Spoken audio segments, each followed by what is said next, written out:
Lungkot nga po itong si Joy at tila napaiyak po dito sa pangyayari kay Erica. So bago natin ipagpatuloy ang ating paksa for today's video, kung bago ka pa lang sa aking channel, please subscribe, like, and pakit na rin po natin guys ang notification bell upang ma-update po tayo tuwing ako pinag-upload patungkol sa Team Kalingap, no?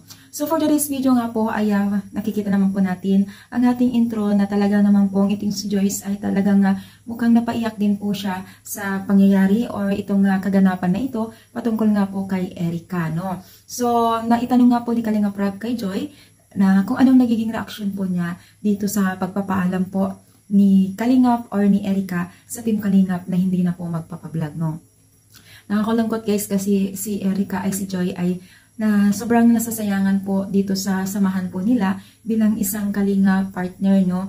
Or itong bilang tinutulungan ng Team Kalingap na si Erica, no? So sobrang malungkot siya kasi syempre nabawasan po ang Kalingap Angels at kumbaga yung pagiging friendship nila ay hindi na po totally magiging close kasi syempre itong si Erica ay laging wala at busy, no? So mapupunta na po sila sa punto na hindi na po sila totally nagkakasama, no? Hindi kagaya noon na lagi silang magkakasama at talagang close sila at nakita po natin yung talagang pagiging isang bilang kapatid po nila, no? Kasi si Erica po ang ate-atehan po ng Kalingap Angels, no? Kasi siya po yung pinaka may edad po sa kanila at talagang si Erica ay nakitaan po natin ng magandang halimbawa ng kabataan.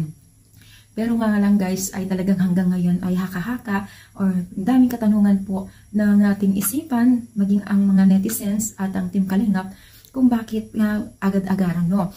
So maraming sasabi na baka malaking problema si Erica or may nagpigil o may boyfriend at nagagalit or meron na sponsor na bigatin. So lahat po yan ay talagang naiisip po at kung ano-ano patong-patong na po yung mga naiisip po ng netizens. Pero guys, i-pray po natin na sana ay magbago pa ng isip si Erica kung ano man ang kanyang pinagdadaanan o kung totoo man na pagdating sa pag-aaral niya ay ang kanyang focus ngayon ay respetuhin na lang po natin, no? So malay natin ay magbago pa po ang isip ni Erica at ang sayang naman po guys kung hindi po matuloy ito kasi sobrang close po ang Team Kalingap kasama po ang buong key boys na nagsusuporta po sa kanila ni Kalingap Edo. So, anong yung masasabi dito sa ating baksa for today's video?